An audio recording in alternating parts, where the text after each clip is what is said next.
We hear the term survival mode a lot, but few truly understand what it means to live there until you've been trapped in it long enough to forget there was ever another way. Survival mode is not a mindset, it's a biological, emotional, and psychological state where your entire system is oriented around one thing: staying alive. But in the modern world, staying alive doesn't just mean outrunning predators. It means staying liked, staying productive, staying in control, staying safe from emotional harm, staying busy enough to avoid the pain that still hasn't been processed. Survival mode is when your nervous system is stuck in fight, flight, freeze, or fawn. You are constantly scanning for threat, emotional, financial, physical, or spiritual. You may appear functional, even successful, but underneath, you're always bracing for impact. So, what causes it? Usually, childhood trauma or instability, chronic neglect or emotional invalidation, unpredictable environments like addicted parents, poverty, war, abuse, system of oppressions such as racism, colonization, gender based violence, generational trauma passed down without being healed. In short, any prolonged condition where you felt unsafe being your full self can trigger survival mode. And for many, it starts so young that you don't even realize it's not normal.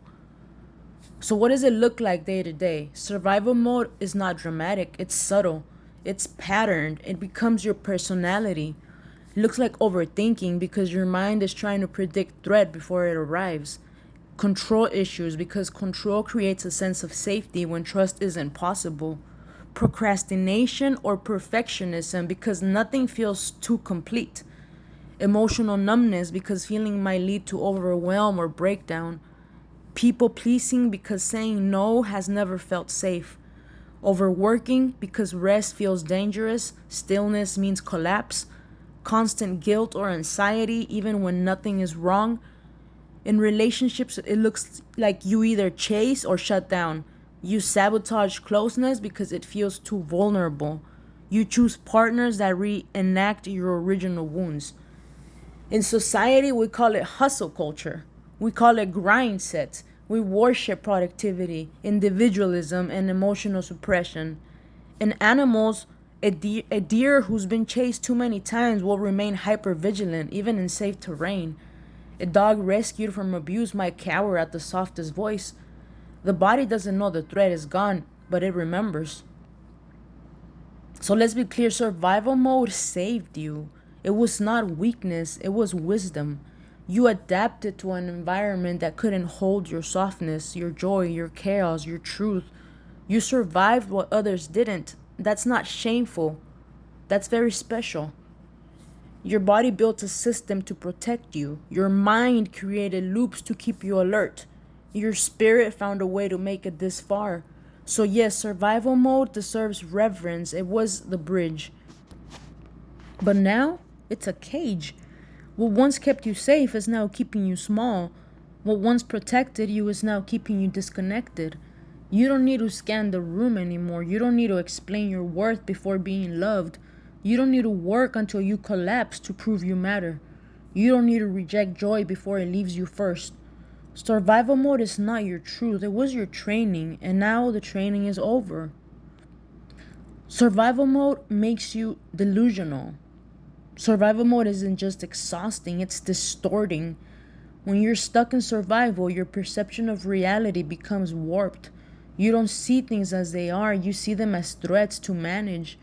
You interpret silence as rejection. You see rest as laziness. You hear boundaries as abandonment. You expect failure even in success. You mistake trauma bonding for love. This is what makes survival mode a dream state, the matrix, a recursive loop where you keep reacting to what's no longer happening because your body still thinks it is. You wake up, go to work, say the same things, fear the same outcomes, numb the same feelings, and call it life. It's not life, it's the loop. And the loop is fed by the delusion that you are still in danger. But the path out looks something like nervous system healing, breath work, trauma informed therapy, somatic practices, self knowledge. Slowness, reclaiming the right to pause, to rest, to not be on. Safety rituals, creating environments and relationships where your body can soften. Inner child work, reparenting the parts of you that were never protected. Under unlearning systems, questioning the productivity trap, the success myth, the isolation narrative. Most of all, it's about learning that you don't need to fight your way through life anymore. You're allowed to live now, not just survive. So let this be your permission to say to yourself, I'm not in danger anymore. I'm not who I had to be. I'm not living in a war zone. I'm home now. Let the survival self be honored. Then let her rest.